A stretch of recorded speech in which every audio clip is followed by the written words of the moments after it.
자, 2014년 3월 2일입니다.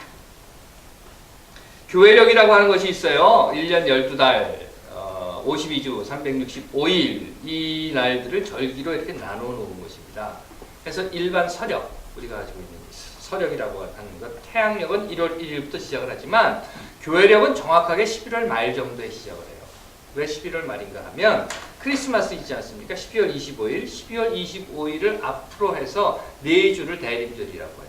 그래서 대림절이 시작하는 때가 사실은 교회력이 시작하는 새해 절기가 되는 겁니다. 그리고 성탄절 지나죠. 성탄절 지난 다음에 1월 7일 주연절 지나고 주연절 다음으로 부활절 또 40일 그러니까 부활절이었는데 부활절을 앞두고 40일을 사순절이라고 합니다. 여러분들 많이 들어보신 걸 거예요. 사순절. 왜 한국말로 사순절인가 하면 사순이에요. 그래서 사순, 육순, 칠순하는 순입니다. 그래서 40이지. 그래서 사순이고요. 그런 후에 부활절이 지나고 나면 오순절 성령 강림절. 또 성령 강림절 이후에는 아시죠? 40. 그래서 사순.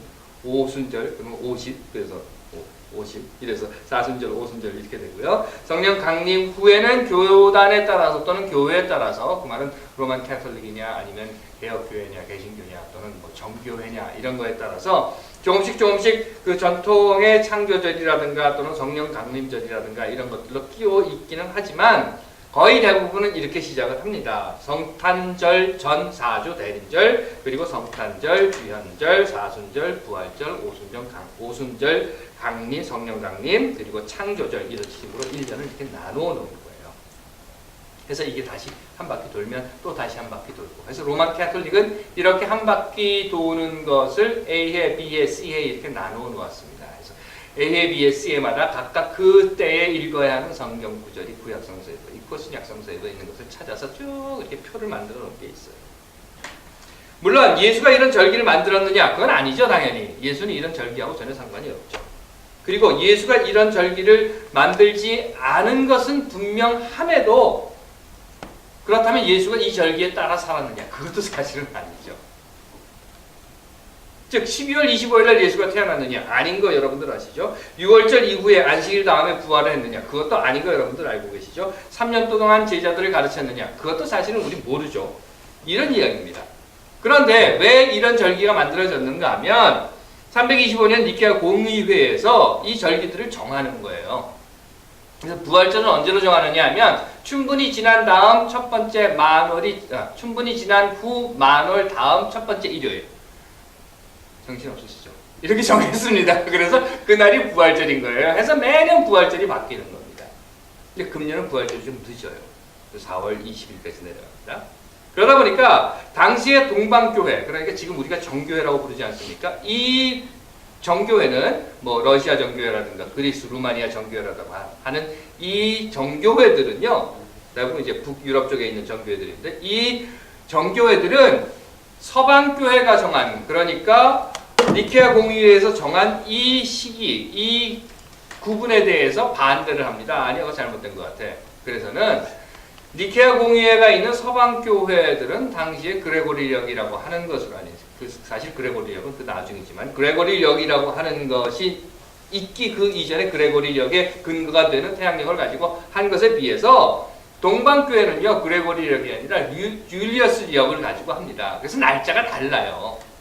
혹시 여러분들 북유럽 쪽을 여행을 하신 경험이 있으시면 꼭 그런 기회가 있으시면 거기는 성탄절이 다릅니다.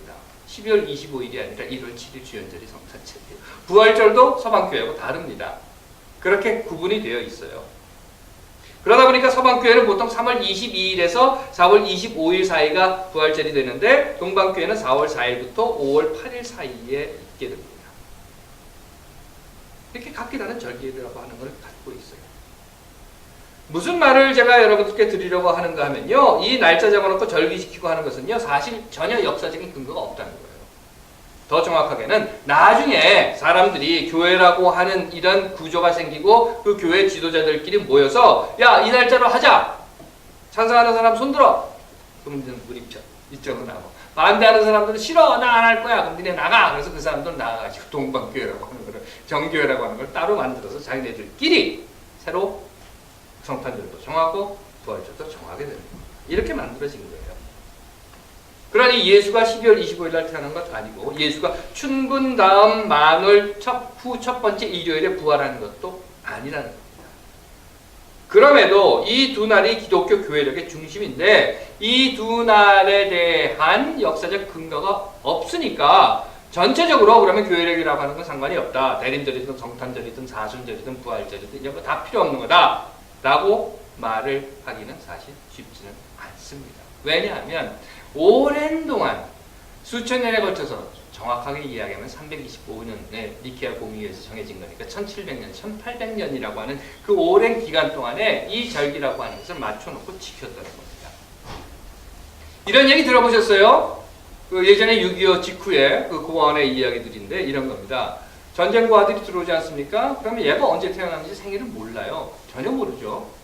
이름도 뭔지 모르는데 그러면 다 이제 데려다 놓고 어느 정도 이렇게 봐서 너는 그러면 뭐 2살, 너는 3살, 너는 5살 이렇게 해놓고 생일이 언제인지 모르니까 고아원 원장이 내 생일이 다 네 생일이다. 그래서 거기 있는 50명이든 100명이든 다 생일이 똑같다는 거예요. 그리고 생일잔치 원장이 할 때 다 같이 생일잔치 하는 거죠.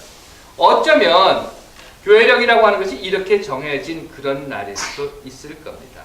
하지만 그럼에도 불구하고 성탄절이라고 해서 지키기도 하고 또 부활절이라고 해서 계란을 삶아 놓기도 하는 것, 그것은요 제게 있어서는, 여러분들에게 있어서는 어떤지 모르겠습니다만 제게 있어서는 그날이 바로 그날이니까, 그날이 바로 예수가 부활한 날이니까, 그날이 바로 예수의 생일이니까 해서 지키는 것이 아니라 예수가 살았던 삶 속에서 예수가 걸어왔던 그 역사 속에서 그날의 의미를 다시 한번 되새겨보고자 하는 마음에 저는 성탄절, 부활절 또는 성령 강림절 이런 것들을 기억하고 여러분들 앞에서 함께 예배도 드리고 그에 맞춰서 설교도 하고 계란도 삶아놓고 사과도 가지고 오고 하는 것입니다. 그 말은요 1년 365일을 지나면서 매일매일 같은 날이고 해 뜨고 달 뜨고 하지만 그런 중에서도 다시 한번 어떤 기간을 좀 정해서 다시 한번 내 자신을 돌아보고 너 이거 뭐 하는 짓이야? 하고 내 스스로에게 물어보는 거. 야, 너 그래서 되겠어? 하고 나한테 이야기하는. 자책도 해보고 또 스스로의 혼도 내보고 그러면서 반성하기도 하고 어쩌면 저지른 어리석음을 보다 조금 덜 저지르기 위해서 아니면 어쩌면 저지른 비겁함을 보다 덜 비겁한 내일로 만들기 위해서 아니 어쩌면 내일의 두려움보다는 조금 더 당당하게 아니 당당함까지는 아니라 하더라도 덜 두렵게 그 다음의 세상을 살아가게 하고자 하는 마음에서 너 이러면 되겠어? 너 지금 뭐 하는 짓이야? 하고 내 스스로를 돌아보는 시간으로 만들고자 이 교회 절기라고 하는 것을 저는 생각하고 거기에 따라서 하루하루의 삶이라고 하는 것을 조금씩 가까이 가보자고 하는 겁니다. 그래서 부활절입니다. 부활절. 서방교회의 전통에 따라서 충분히 지난 마흔 후 첫 번째 일요일, 금년은 4월 20일입니다. 굉장히 늦죠. 어떤 경우는 4월 초이기도 하고 3월 말인 경우도 있는데 4월 20일, 한참 늦습니다. 그리고 그 부활절을 기점으로 해서요, 사순절이에요. 이 앞에서 이미 말씀드렸습니다. 사순, 40일이죠. 그 40일이 되는 날부터 시작해서 이 사순절이라고 하는 고난의 기간을 정합니다. 그리고 이 40일은요, 사순절은 일요일은 빼요. 왜 빼느냐고요? 일요일은 예수가 부활한 날이다. 그래서 이 고난 기간에 들어가지 않는다라고 해서 일요일은 빼고 40일을 계산을 합니다. 그러시면 4월 20일부터 시작해서 41일 일요일을 쭉 빼고 계산을 해보시면요, 이번 수요일이 될 거예요. 이번 수요일, 3월 5일, 6일, 며칠이죠? 여하튼 간에 그 날이 바로 사순절이 시작하는 날입니다. 그리고 그 사순절을 시작하는 날을 전통적으로 뭐라고 불렀는가 하면 제의 수요일이라고 불렀어요. 애쉬입니다. 그래서 애쉬 웬스데이라고 부르는 거예요. 왜 제냐? 하필이면 왜 황금이나 또는 모래도 아니고 왜 제냐? 왜 애쉬냐? 그것은요, 구약 성서에서 보시면, 구약 성서의 근거에서 보면 회개를 할 때, 참회를 할 때, 용서를 빌 때, 자기가 잘못한 것을 무릎 꿇고 사죄를 할 때 죄를 뒤집어 쓴다라고 하는 구약 이 히브리인들의 전통이 있어요. 그래서 거기에서부터 시작해서 참회하고 회개하는 방법으로서 죄를 뒤집어 썼던 그 제의 수요일이라고 하는 것으로 사순절을 시작하게 됩니다. 그렇기 때문에 제의 수요일, 애쉬 웬스데이로 시작하는 사순절이라고 하는 것은 다름이 아니라 회개하는 기간이에요. 예수의 고난, 예수의 죽음을 기억하면서 자신의 죄를 회개하는, 고백하는 그런 기간이라는 겁니다. 여기 계신 분들 중에 캐톨릭에서 미사를 드리신 분 계실지 모르겠습니다만 캐톨릭 미사 중에는요, 미사 예전 중에 내 탓이요 내 탓이요 내 큰 탓이로소이다 하면서 가슴을 치는 그런 그 예전이 있습니다. 바로 그 내 탓이요 내 탓이요 내 큰 탓이로소이다 하고 참회하고 회개하는 것이 이 사순절 기간 동안에 해야 하는 그런 삶의 모습이라는 겁니다. 자, 그런데 한번 보죠, 여러분들. 그러면 여러분들은 죄인입니까? 여러분들은 죄를 지셨습니까? 한번 생각해 볼까요? 십계명의 근거에서. 십계명에 보면 이런 이야기들이 나와요. 다른 신을 섬기지 마라. 우상을 두지 말아라. 하나님의 이름을 망령되이 부르지 말아라. 여러분들은 이 십계명의 근거에서 죄인이십니까? 글쎄요, 이런 그 계명은요, 이건 뭐 했다, 안 했다, 이렇게 하기가 참 애매한 거예요. 여러분들 아시는 것처럼 이건 십자가 밟기 같은 겁니다.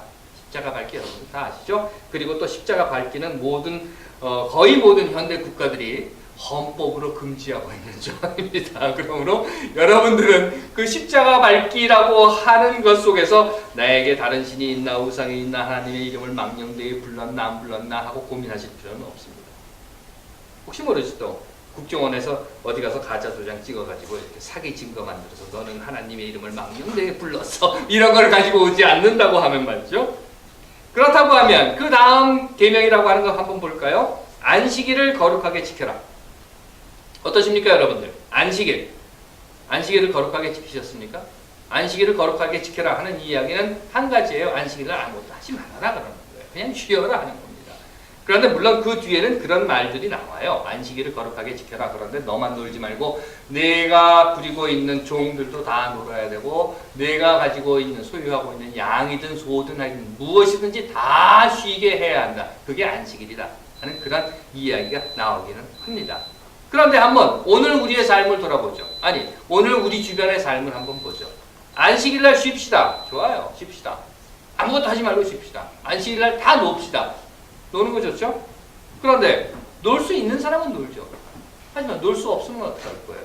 안식일 하루 놀면 하루 굶는 사람들도 있는데 그러면 놀지 못하잖아요. 그러면 그게 우리 잘못입니까? 안식일날 놀 수 있게 해주고 놀라고 그러라는 거죠. 안식일날 놀 수 없게 해놓고 안식일은 놀아야 돼. 너는 안 놀았기 때문에 죄인이야. 부모 공경. 십계명에 나오는 이야기입니다. 지금 십계명을 가지고 우리가 죄가 있나 없나 지금 비교해보고 있는 거예요. 부모 공경 하셨습니까? 이것도 참 묘한 거예요. 얼마큼까지가 부모 공경이냐. 그런데요, 저도 아버지가 돼서 지금 돌아 생각을 해보니까 이렇더라고요. 부모는 아무리 자식이 잘해도 공경을 못 받았어요. 자식은 조금만 해도 부모를 자기는 늘 공경하고 있는 거예요. 미니야, 찬이야, 잘 들어라. 그렇단 말이죠. 그렇다면 살인은 어떻습니까? 생물학적으로 심장이 뛰고 있으면 살아있는 것이라고 했는데 여기 모이신 분들 중에서 사람을 죽여본 경험을 갖고 계신 분들이 계십니까? 살인. 생물학적으로. 그런데 생물학적으로만 살인을 하나요? 여러분들의 입에서 나오는 그 독성, 여러분들의 삶에서 나오는 그 모습으로, 여러분들의 행동으로 혹시 이웃을 죽인 사람은 없습니까? 가능.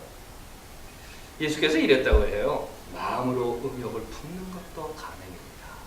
저는 이 계명을 딱 들이대면 여하튼 도둑질하지 말아라 그랬다고 하는데 뭔가 훔쳐본 적 없으십니까, 여러분들은? 제가 보니까 여기 모이신 분들 중에서는 사탕 하나도 훔쳐본 경험이 없는 분들일 것 같아요. 전부 다. 나만 빼놓고. 거짓 증거하지 말아라. 가끔은요, 아이들이 버스 안에서 밀고 당기고 지들끼리 추닥추닥거립니다. 그리고 난 다음에 학교에 가서는 이제 교장한테 이야기를 하는 거예요. 제가 때렸어요. 제가 꼬집었어요. 그러면 오후에 교장이 제 버스에 옵니다. 그리고 저한테 물어보는 거예요. 뭐라고 그러냐면, 야, 누구 때리는 거, 뭐 싸우는 거 버스 안에서 아침에 그랬다는데 본 적 있어? 그러면 저는 이렇게 대답을 합니다. 몰라. 왜? 아이들은요, 버스 안에서 밀고 당기고 그래요. 그러다가 아침에 그리고 난 다음에 오후에 또 버스를 타면 지들끼리 앉아서 키작키작 거리고 또 놀아요. 그런데 아침에 잠깐 그래가지고 와서 이 이야기를 한 거라고요. 저는 늘 이렇게 거짓말을 합니다. 이웃의 소유를 탐내지 말아라. 남의 떡이 더 커 보인다. 사실은요, 보면 이웃이 가지고 있다고 하는 것이 뭐 대단한 것이 있겠냐만은 하지만 문제는 이웃이 가지고 있으니까 그렇지.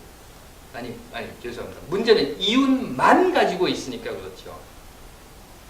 이웃은 몇 천억을 배임하고 횡령하고 떼어먹는데 기껏 70만 원 봉투에 넣어놓고 자살하는 세 모녀가 있다고 하면 이웃의 소유를 탐하는 것이 죄가 될 것입니다. 아니면 이웃에게 소유할 것이 없게 만드는 사회가 죄를 짓는 것은 아닙니다.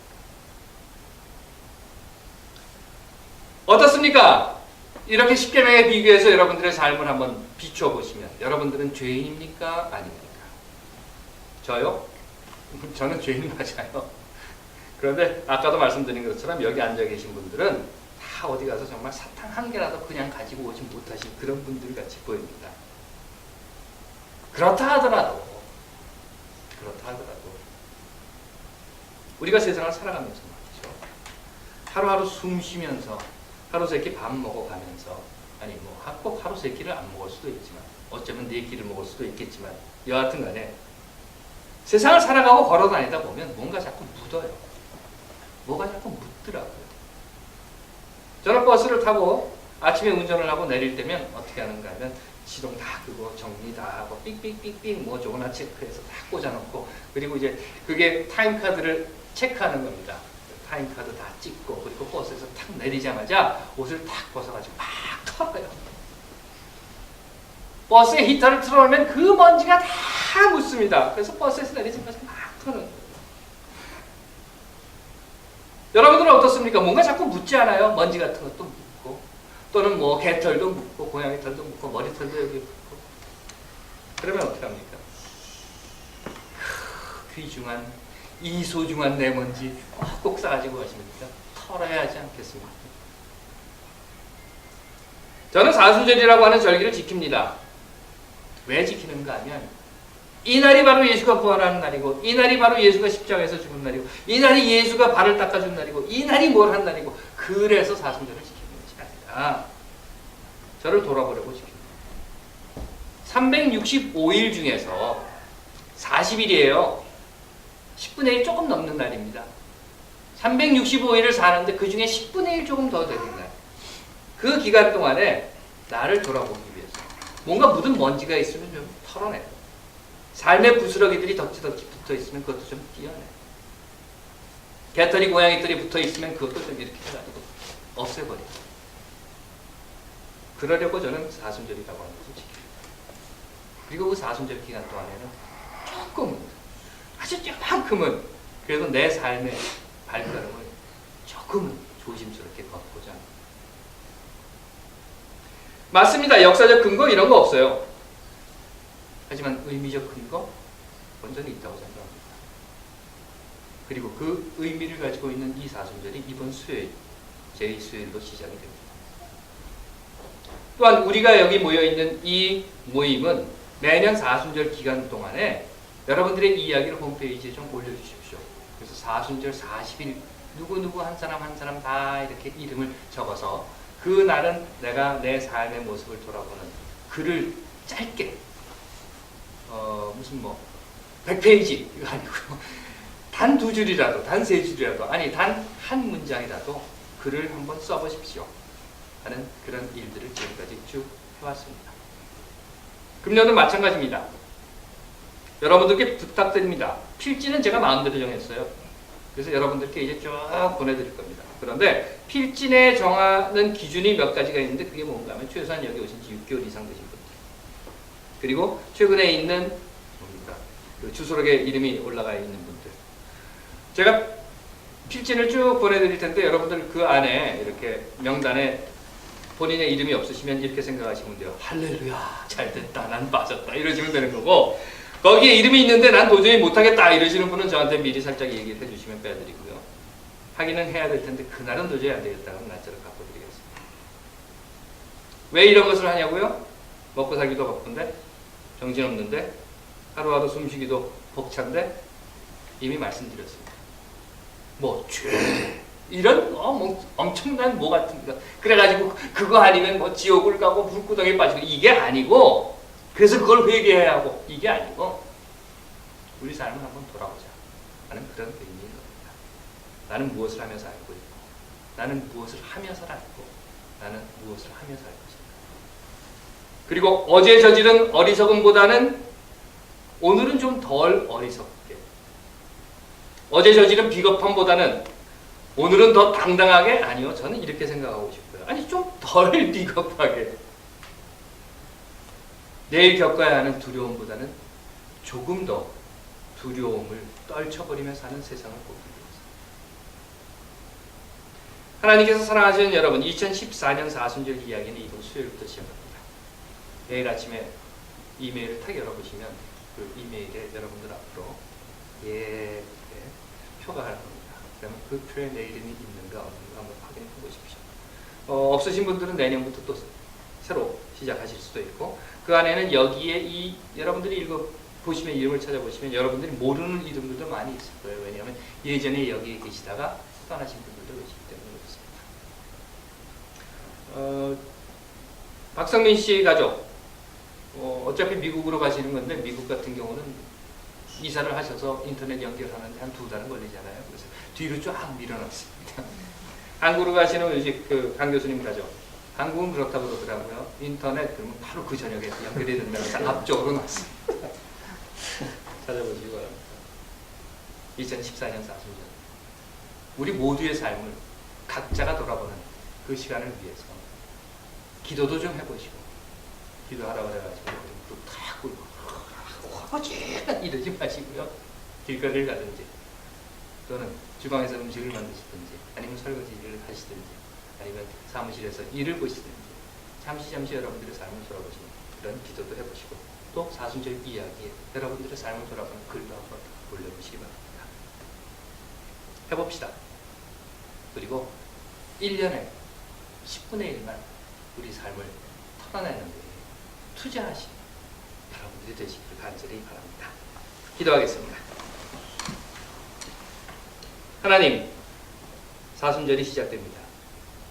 이 기간 찬찬히 우리를 돌아보는 계기가 되게 하옵소서. 아멘.